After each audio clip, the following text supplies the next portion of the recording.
বিনা সালাতে আপনি মুসলিম দাবি করেন, এটা কি করে হতে পারে?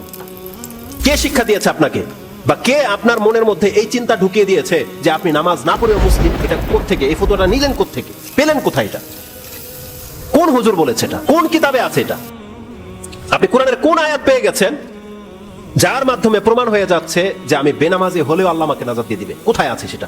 সে হাদিসটা কোনটা যার উপরে ভিত্তি করে আপনি বেনামাজি হয়ে বসে আছেন? কে আপনাকে উদ্ধার করবে? আপনি যদি প্রমাণ করতে পারতেন যে হ্যাঁ, সালাত অসুস্থ হলে মাফ হয়ে যায়, যুদ্ধের মাঠে মাফ হয়ে যায়, আমি বিছানায় শুয়ে আছি অপবিত্র অবস্থায়, আমার সালাত মাফ হয়ে গেছে, যদি এই অবস্থাগুলোতে সালাত মাফ না হয়ে গিয়ে থাকে, রাসূল বলছেন ইসলামের পিলার হচ্ছে সালাত। এখানে দেখেন হজের কথাও আসে নাই, যাকাতের কথাও আসে নাই, সিয়ামের কথা আসে নাই, একটা মাত্র গুণ রাসূল প্রকাশ করেছে, সেটা হচ্ছে সালাত। সালাত হচ্ছে ইসলামের পিলার।